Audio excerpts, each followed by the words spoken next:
Gina wiped sweat from her forehead as she packed her special knives. At 28, she was the youngest head chef ever picked for Earth's space diplomacy team. Her hands shook a little. This job was a big deal. "Remember, Gina," said Director Pack, handing her the final papers. "The Takel are very proud. They think they're better than everyone else in the galaxy." Gina nodded. "I know. No jokes, no questions about their traditions, and always bow 3 times to royalty." "Good." Director Pack looked worried. The Takel asked for a human chef for their prince's big ceremony. "This could help Earth a lot, or hurt us badly if you make a mistake." Gina had trained for 5 years for this kind of job. She could cook food that both humans and aliens could eat. More importantly, she knew how to change Earth food so it wouldn't make aliens sick or angry. The space trip took 12 days. Gina spent most of it studying Takel biology, culture, and food taboos. She learned that they had scales instead of skin, 4 eyes instead of 2, and couldn't eat anything with sugar in it. When her small ship finally docked with the huge Takel royal vessel, Gina's mouth fell open. The docking bay alone was bigger than her hometown. Tall, shimmering aliens with blue-green scales moved around with perfect order. Their 4 eyes, 2 large ones and 2 small ones above, made it feel like they were always watching from all angles. A Takel official named Soto met her at the door. He barely looked at her as he spoke. "Follow me, human. Do not touch anything. Do not speak to anyone unless spoken to first." His voice sounded like gravel in a blender. Gina followed Soto through hallways that seemed to go on forever. The walls were covered with pictures of Takel standing over other aliens who were bowing or lying on the ground. The message was clear. The Takel conquered. They were not conquered.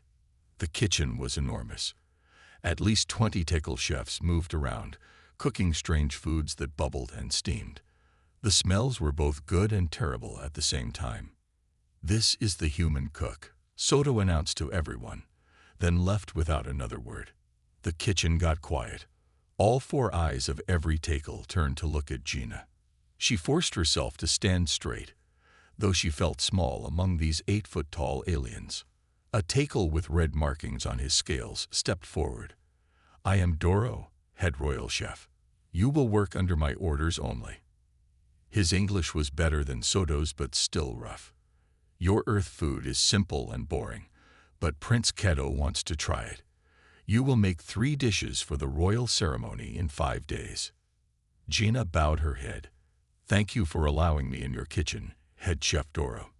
I hope to learn from your wisdom." Some of the Takel made a strange huffing sound that might have been laughter. Doro's top eyes narrowed. "You will use Station 6. Your Earth ingredients arrived yesterday. Do not touch our royal ingredients without permission." Over the next few hours, Gina set up her cooking station. The other chefs ignored her, talking in their own language. Sometimes, they would look at her and make that strange huffing sound again. At lunch break, a young kitchen helper named Homie brought her a bowl of something that looked like blue soup.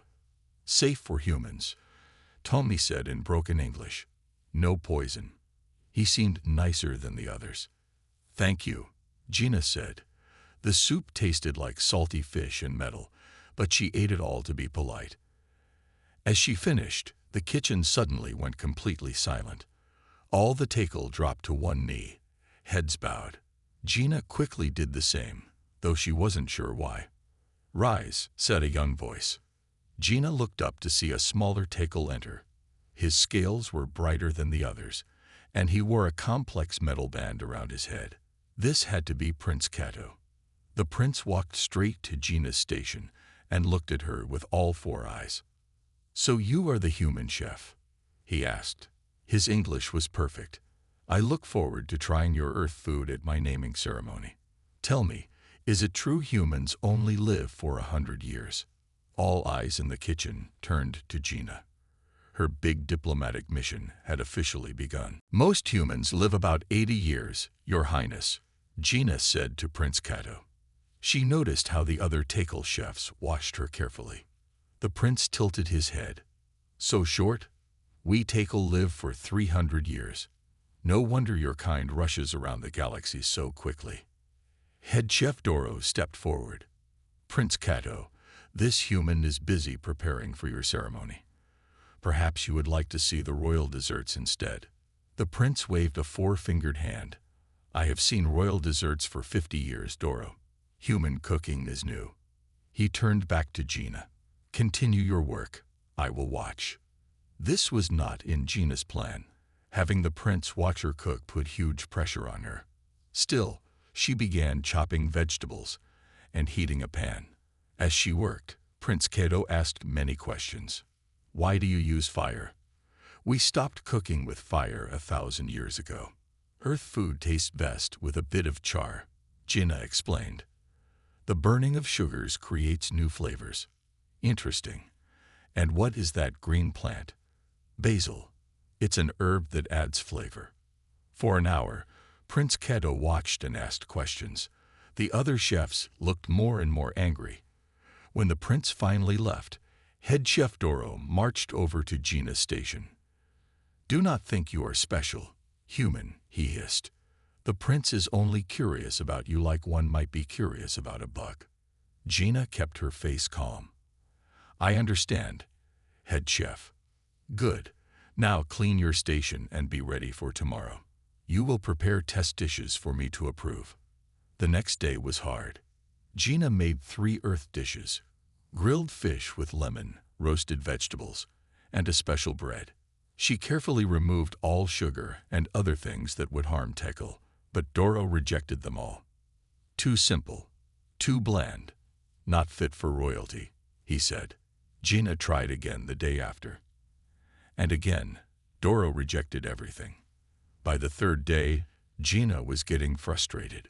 Perhaps if you told me what flavors the royal family prefers, she suggested. Doro made the huffing sound. A real chef would know. Perhaps humans are not as good at cooking as they think. That night, Gina sat alone in her small room, feeling defeated. A soft knock surprised her. When she opened the door, Prince Cato stood there with Tomi, the kitchen helper. May we enter? The prince asked. I wish to speak without the others hearing. Gina bowed and let them in, though she knew this was probably against rules. Tomi tells me Doro is rejecting all your dishes, Prince Cato said. Gina hesitated. The head chef has high standards, as he should for royal food. No, said Prince Cato. Doro fears change. He fears looking bad if your food is better than his. The prince picked up Gina's notebook where she had written recipe ideas. Make these dishes exactly as you planned. I will make sure they are served. But head chef Doro is not the prince. Cato finished with a smile that showed pointed teeth. On my naming day, I get special rights. One of those is choosing my own food. After they left, Gina felt both excited and scared. The prince was on her side, but Doro would be furious. The next morning, something strange happened. The other Takal chefs started talking to her. Not all were friendly, but some seemed curious. Is it true humans eat food from all planets? Asked a chef named Lim. Yes, said Gina. We try food from everywhere. It's how we learn and grow.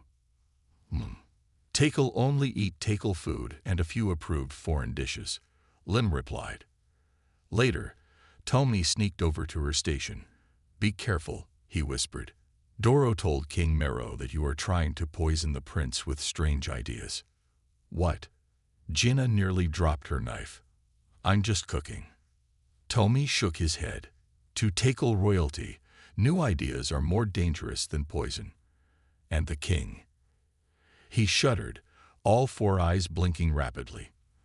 The king hates all humans. Be very careful at the ceremony tomorrow. Gina looked around the kitchen. What had seemed like a simple cooking job now felt like walking into a trap. But with the prince expecting her dishes and Earth counting on her, she had no choice but to move forward. The day of Prince Cato's naming ceremony arrived. The kitchen was busier than Gina had ever seen it. Chefs ran back and forth, shouting in the Takal language. Servers dressed in shining clothes carried trays of strange foods. Gina worked at her station, preparing her 3 dishes. She had decided on grilled fish with herbs, roasted root vegetables, and a special bread made with spices that Tekel could taste. She knew Doro would be angry if her food appeared at the banquet, but Prince Cato had promised to handle it. Human. Doro's voice came from behind her. Your food will not be served tonight. Gina turned around, but Prince Cato requested. The prince is young and foolish. Doro's 4 eyes narrowed. King Maro has the final word, and he says no human food at the royal table. Gina's heart sank. All her work was for nothing. She had failed her mission before it even started. Just then, Ptolemy hurried over. Head chef, he said to Doro, the king wants to see you immediately. Doro puffed out his chest. Of course. Watch the human, he ordered Ptolemy, then strode away. As soon as Doro was gone, Ptolemy grinned. Prince Cato sent for him. The king isn't really asking. Won't Doro be angry when he finds out? Gina asked. Yes, but by then your food will already be on the serving list. Ptolemy handed her an official paper. Put this with your dishes. The servers will take them to the royal table. 2 hours later, the banquet began. Gina watched from a small side door as hundreds of Tekel filled the great hall. They were all dressed in colorful clothes with jewels that sparkled in the light. At the front of the room, on a raised platform, sat the royal family. King Maro was huge, even for a Tekel. His scales were dark blue with gold patterns. His crown had spikes that made him look even taller. Next to him sat Prince Cato, wearing new ceremonial clothes. The food went out in a specific order. First came cold dishes, then hot ones, then special Tekel foods that Gina didn't recognize. Her dishes were scheduled last. Now comes the human food. Ptolemy whispered beside her. Watch the king's face. Servers carried Gina's 3 dishes to the royal table. Prince Cato immediately reached for the bread, breaking off a piece and eating it with obvious enjoyment. He then tried the fish and smiled. King Maro stared at the food without touching it. He looked at his son, then at the dishes, then toward the kitchen. His top eyes seemed to search until they found Gina watching from the doorway. He sees you, Ptolemy whispered nervously. The king made a sharp gesture. A royal guard came to the kitchen door. The human chef will present herself to King Maro, the guard said. Gina's legs felt weak as she walked across the huge room. Everyone watched her. When she reached the royal table, she bowed 3 times, just as she had been taught. You made this food. King Maro's voice was deep and cold. Yes, your majesty, Gina said. My son seems to enjoy it. The king still hadn't touched the food. He also tells me you have been teaching him about humans. Gina swallowed hard. Prince Cato asked questions about Earth, your majesty. I answered them respectfully. King Maro leaned forward. All 4 of his eyes focused on her. Did you know that humans are considered dangerous in many parts of the galaxy? They spread too quickly. They change too much. They do not respect the old ways. The room was completely silent. Even Prince Cato looked worried now. With respect, your majesty, Gina said carefully, humans are curious by nature. We learn by asking questions and trying new things. Questions. The king's voice got louder. Questions lead to doubts. Doubts lead to rebellion. Is that what you want to teach my son? Prince Cato spoke up. Father, the human chef only. Silence. King Maro shouted. He pointed a long finger at Gina. Tell me, human, what gives your kind the right to question traditions that are thousands of years old? The whole room waited for her answer. Gina knew everything depended on what she said next. Gina stood before King Maro, feeling the stares of hundreds of Tekel on her. She thought about Director Pack's warning. She thought about Earth counting on her. She knew she should bow her head and apologize. But something inside her snapped. 5 days of Doro's insults. 5 days of being treated like she was stupid. And now the king was talking down to her in front of everyone. Your Majesty, Gina said with a polite smile, on Earth, we have a saying. Even the tallest mountain cannot see its own peak. The room stayed silent. The king's eyes narrowed. What does that mean, human? Gina took a deep breath. It means sometimes we can't see our own problems. Your empire is like a beautiful old tree that hasn't been pruned in too long. The branches are dying, but you're too proud to cut them. Several Takal gasped. Doro, who had returned to the hall, looked like he might faint. How dare you? The king began, but Gina was past caring. Your crown, she continued, pointing to the king's head, looks like something a child would make for a school play. All show, no meaning. More gasps.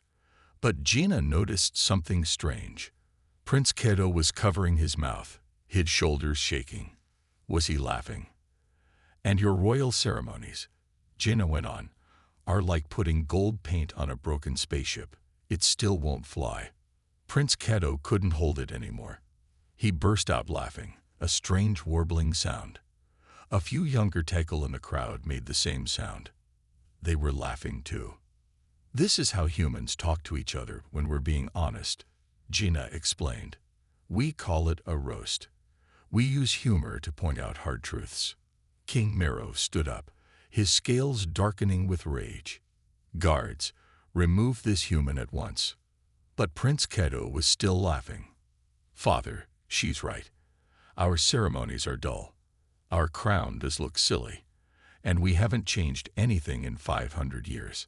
Two guards grabbed Gina's arms. As they pulled her away, she saw the hall had split in two. The older Takal looked shocked and angry, but many younger ones were laughing or whispering to each other, looking excited. The guards took Gina to a small room and locked the door. She sat on the floor, her heart racing. What had she done? She had ruined everything. Earth would be so angry with her. An hour later, the door opened. Gina expected guards to take her to a prison ship. Instead, Tommy slipped in and closed the door behind him. Everyone is talking about what you did, he said, his eyes wide with excitement. No one has ever spoken to the king like that. I know, Gina groaned. I've ruined the mission. I've probably started a war. No, Tommy said quickly. Well, maybe, but you don't understand what's happening. The younger Takal are sharing recordings of your speech. They're calling it the human truth speaking. Prince Keto has been arguing with his father for hours, defending you. Defending me. Why? Because, Tommy lowered his voice. Many young Takal are tired of the old ways. We want change. But no one dared to say it until you did. Gina couldn't believe it. So I'm not going to jail. Oh, you still might, Tommy said. The king is furious. But Prince Keto convinced him to wait until tomorrow to decide what to do with you. Just then, they heard footsteps outside. Tommy quickly moved to the door. Someone's coming. I have to go. But remember, you have friends here now. After Tony left, the door opened again. A tall Takal woman in official clothes entered. Her face was serious. I am Sarah, from Earth's embassy, she said. I've been sent to deal with this situation. I'm sorry, Gina said. I know I messed up badly. Sarah sat down across from her. The Earth ambassador is in emergency talks with Takal officials. They're demanding you be punished. I understand. But there's something else happening. Sarah continued, looking troubled. Your words have spread throughout the lower levels of Takal society. Workers, servants, lower castes. They're all talking about what you said. Gina felt sick. What does that mean? Sarah's expression was grim. It means, Chef Gina, that you may have accidentally started something much bigger than a diplomatic incident. Gina didn't sleep that night. She sat in her locked room, thinking about what Sarah had told her. Her words to the king had spread throughout the ship. They had been recorded and shared among the lower-class Takal. What had she done? In the morning, Sarah returned with 2 human guards. They wore the blue uniforms of Earth's Space Force. The Earth ambassador wants to see you, Sarah said. They walked through quiet hallways. Jinnah noticed Takel servants watching her from doorways. Some nodded at her, others looked away quickly. Everyone seemed to know who she was. The Earth ambassador waited in a large meeting room. Ambassador Lee was a small, serious woman with gray hair. Her face was not happy. "Chef Jinnah," she said, "do you understand what has happened because of your actions?" "I think so," Jinnah said. "I insulted the king. I broke diplomatic rules. It's much worse than that." The ambassador pointed to a screen on the wall. It showed crowds of Takel in the lower levels of the ship. They were holding up signs with Jinnah's words written on them. "The Takel have lived under strict rules for thousands of years," Ambassador Lee explained. "The lower classes are not allowed to question the upper classes. The king's word is law. But now they've heard someone stand up to the king." Jinnah finished. "Yes, and some of them liked it." The ambassador sighed. "King Marrow is demanding we punish you publicly. He wants you to apologize and say humans believe Takel royalty is perfect. But that would be a lie." "Yes, and lies won't help now." The ambassador looked tired. "The Takel royal family has given Earth 48 hours to remove all humans from their ships and planets. They're cutting all ties with us." Jinnah felt sick. This was all her fault.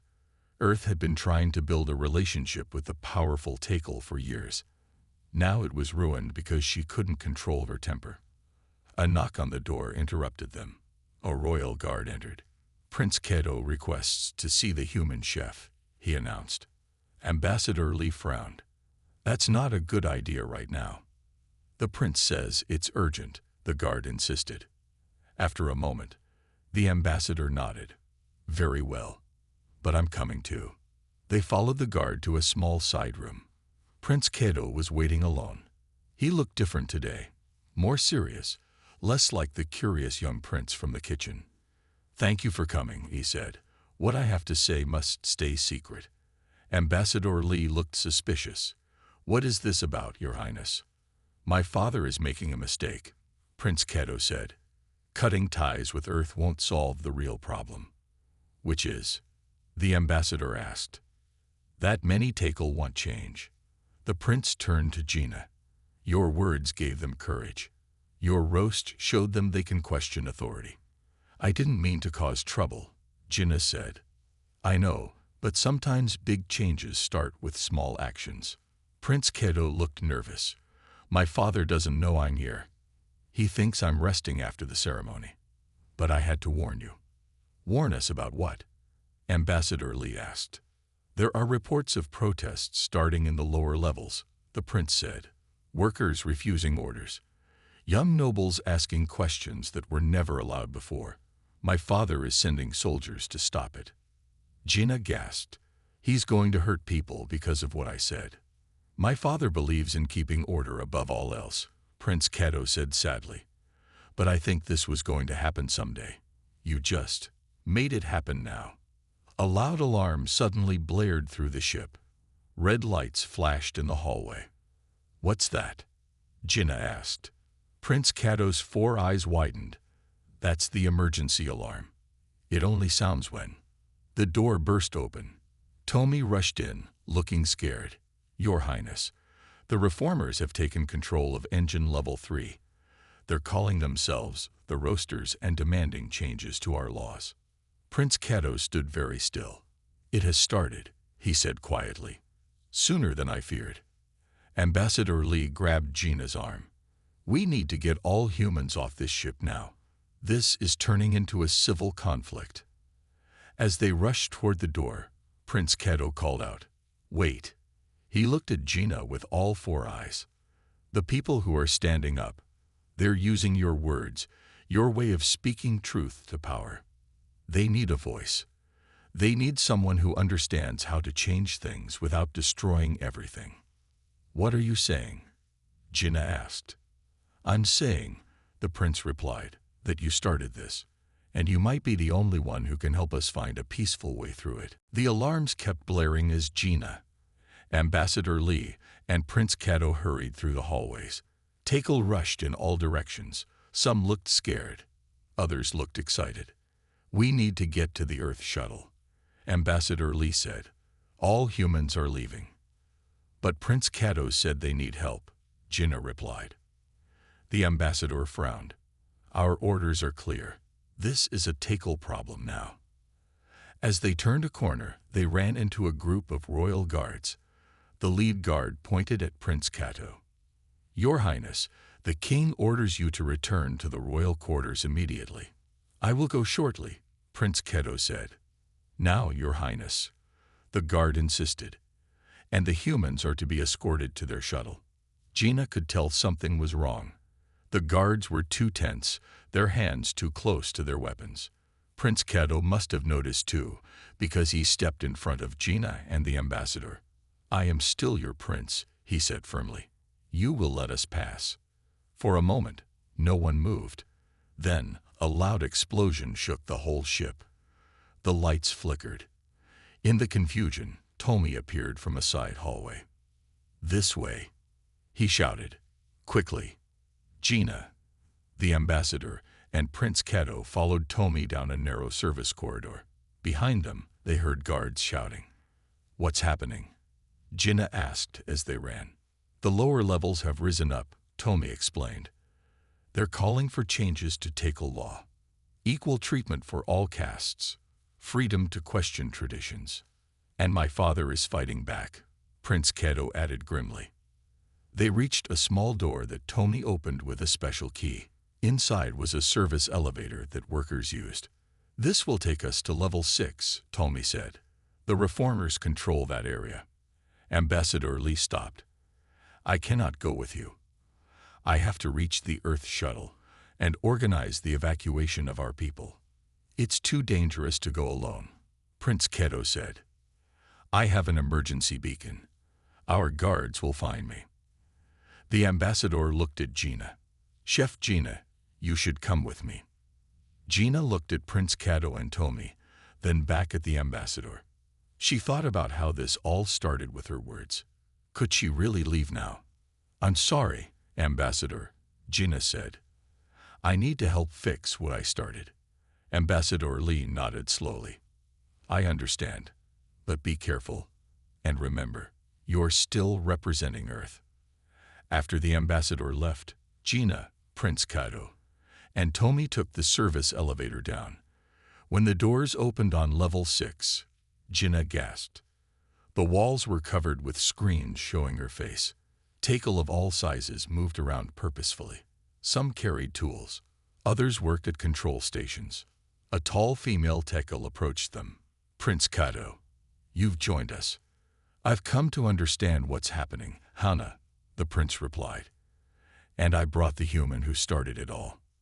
Hannah's 4 eyes widened when she saw Jinnah. "The truth speaker," she exclaimed. "Your words gave us courage." Jinnah felt uncomfortable. "I didn't mean to start a revolution. I just got angry and said what I thought." "Which is exactly what we've needed for generations," Hannah said. "Come, both of you. The council wants to meet you." They followed Hannah to a large room where about 20 Takals sat in a circle. They all stood when Prince Cato and Jinnah entered. "The prince honors us," said an older Takal with faded scales, "and the human truth speaker as well." "What exactly is happening here?" Prince Cato asked. "What are your goals?" "We want change," the older Takal explained. "For too long, the lower castes have been treated poorly. For too long, we've been told not to question traditions that make no sense." "The king will never agree to this," Prince Cato warned. "He's already sent soldiers." "We know," Hannah said. "That's why we've taken control of key ship systems. And we're not alone. Reformers on 5 other royal ships have done the same." Jinnah couldn't believe it. "All this happened because of my angry speech." The older Takal smiled. "No, truth speaker, your words were just the spark. The fuel has been building for generations." A young Takal rushed into the room. "Urgent news. King Muro has called in the royal battle fleet. 3 warships have just arrived and are surrounding us." Everyone looked at Jinnah and Prince Cato. The revolution she accidentally started was now turning into a real war. Hashtag she roasted royalty and accidentally started a war. Battle fleet. My father has called in warships. Prince Keto looked shocked. Yes, Your Highness, the messenger said. They're demanding our surrender in 1 hour, or they'll force their way in. The room erupted in worried talk. Some Takal wanted to fight. Others wanted to give up. Everyone seemed scared.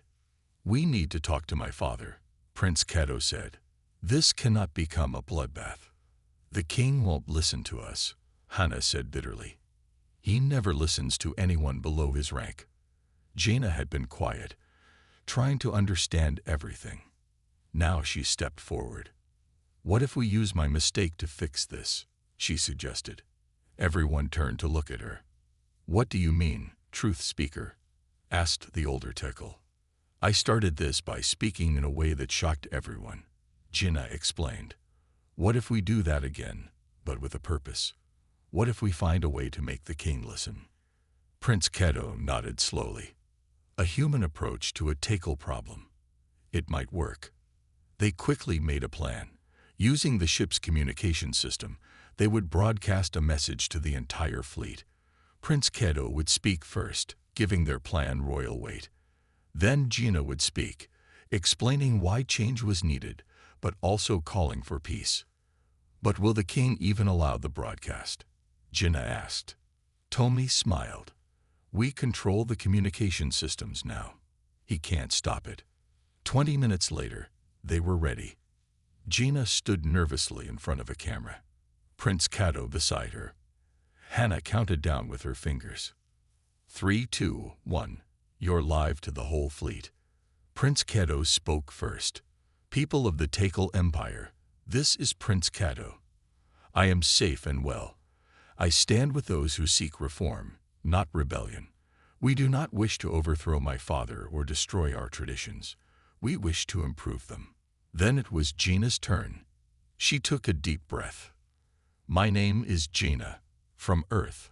I accidentally started this situation with my words at the royal banquet. I spoke rudely to King Maro, and I apologize for that. But I don't apologize for speaking truth. Jaina looked directly into the camera. On Earth, we believe that questioning traditions makes them stronger, not weaker.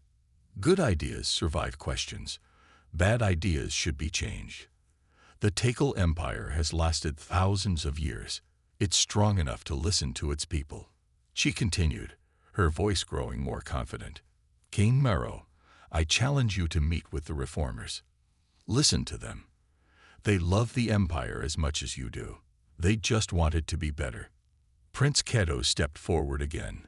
Father, I will personally guarantee the safety of anyone who comes to talk. Let us solve this with words, not weapons.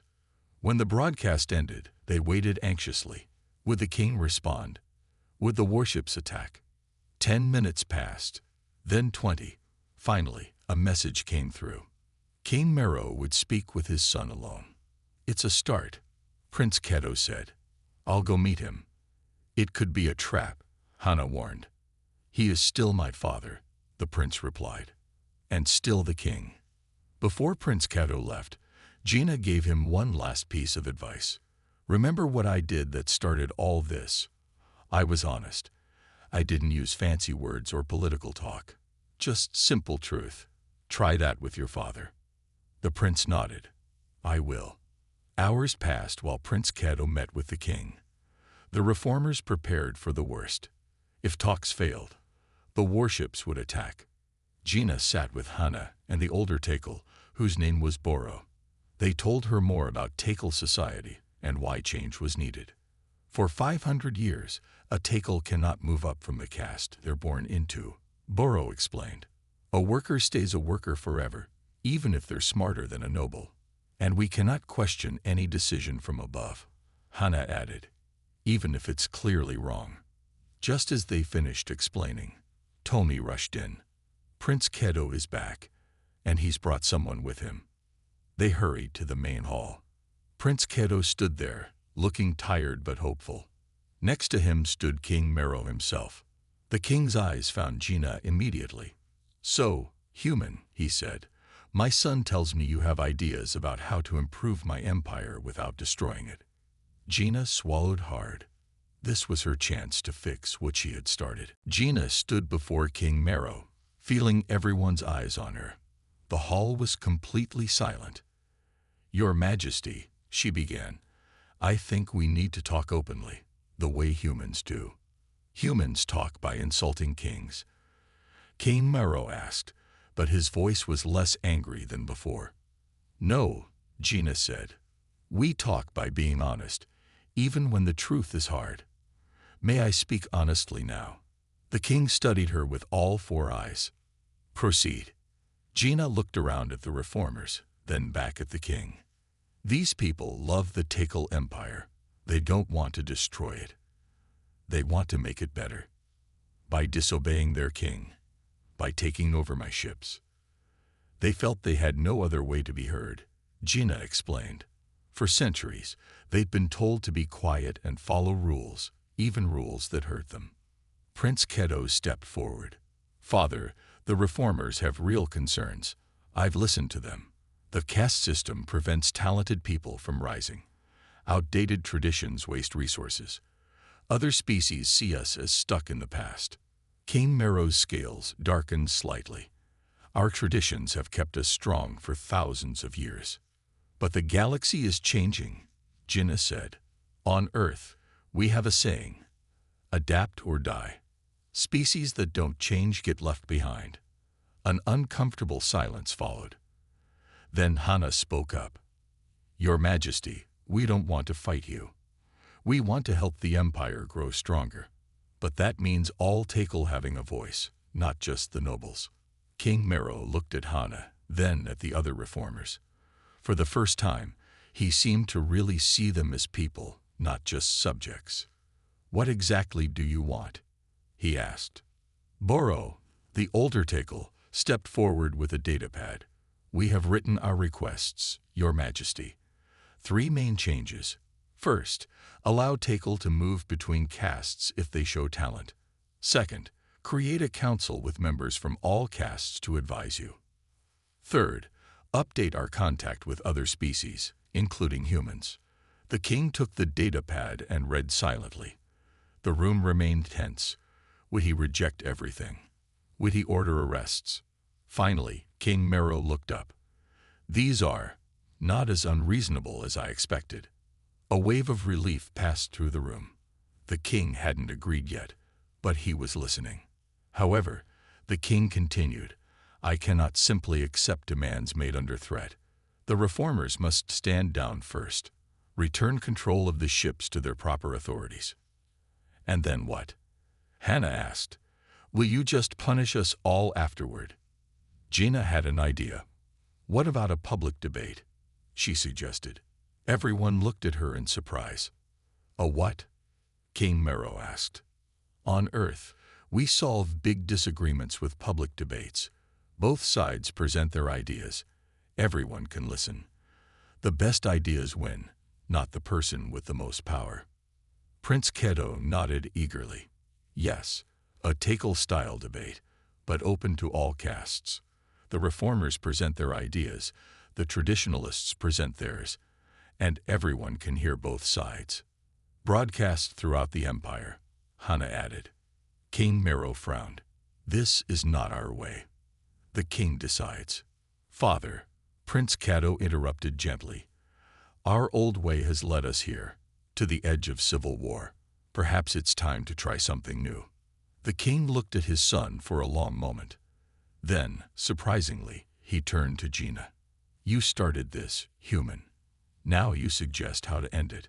Why should I agree to this debate?" Gina thought carefully before answering. "Because you're confident in your traditions, Your Majesty. If they're truly the best way, you can prove it with words instead of weapons. And if some changes might actually help your empire, wouldn't you want to know that?" King Mero was silent for several seconds. Then he said something that shocked everyone. "Very well. We will have this debate 3 days from now. The reformers will choose 3 speakers. The traditionalists will choose 3, including myself. The reformers looked at each other in disbelief. Had they actually won this much? And what about the human? King Mero asked, pointing at Gina. What role will she play? Prince Keto smiled. She should be the neutral party, the one who makes sure both sides play fair. A human judging Takal affairs, the king said with a huff. That would be exactly what we need. Prince Keto finished. Someone who understands both sides but belongs to neither. After more discussion, they reached an agreement. The reformers would return control of the ships. The king would cancel the attack. And in 3 days, they would hold the first public debate in Takal history. As they finished the meeting, King Mero looked at Gina one last time.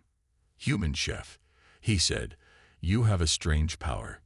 You break things and then find new ways to fix them. That's what humans do best, Your Majesty. Gina replied with a small smile. We break old things to build better new ones. Gina stood before King Mero, feeling everyone's eyes on her. The hall was completely silent. Your Majesty, she began, I think we need to talk openly, the way humans do. Humans talk by insulting kings, King Mero asked, but his voice was less angry than before. No, Gina said. We talk by being honest, even when the truth is hard. May I speak honestly now? The king studied her with all 4 eyes. Proceed.